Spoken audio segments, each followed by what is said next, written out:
Então aqui nós vemos a curiosidade destes dois cientistas, André Luiz e Hilário Silva, quando eles perguntam a respeito do psicoscópio. E Aulus, como um bom professor, começa a explicar pelo nome, dizendo que psicoscópio foi dado por um cientista espírita no final do século passado para eles, para nós, no final do século retrasado, portanto, em fins do século XIX.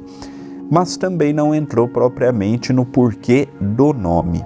E ele diz, o mais importante aqui, é a função que esse psicoscópio tinha naquela altura.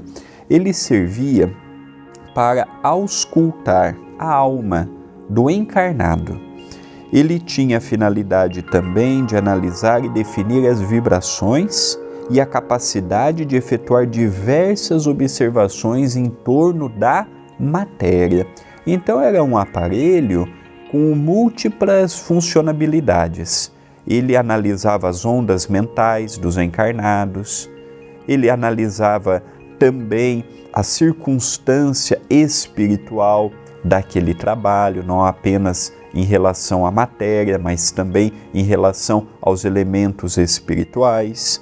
E ele diz que funciona à base de duas correntes diferentes. Uma é a eletricidade e a outra o magnetismo, uma completando a outra. A eletricidade para dar vida ao aparelho e o magnetismo para captar as ondas da matéria que naquele momento eram espargidas pelo pensamento, pelos ideais dos encarnados. Então, é um aparelho que funcionava maravilhosamente bem e trazia um grande recurso. Evidentemente que Aulus não precisaria deste aparelho, mas só que ele estava diante de dois iniciantes na mediunidade. Este aparelho seria muito útil para André Luiz e para Hilário. Aulus já trazia o domínio pela sua experiência. Ele próprio não necessitaria deste aparelho.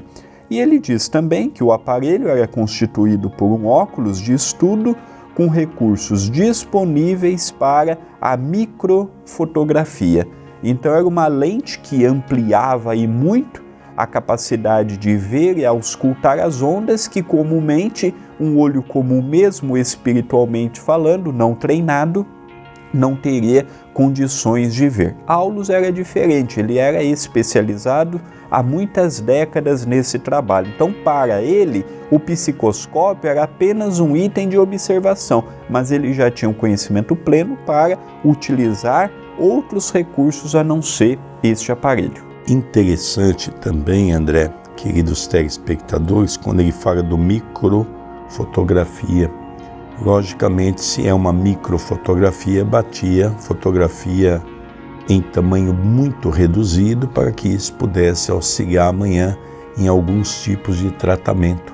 Ficava registrado. Muito bacana essa colocação.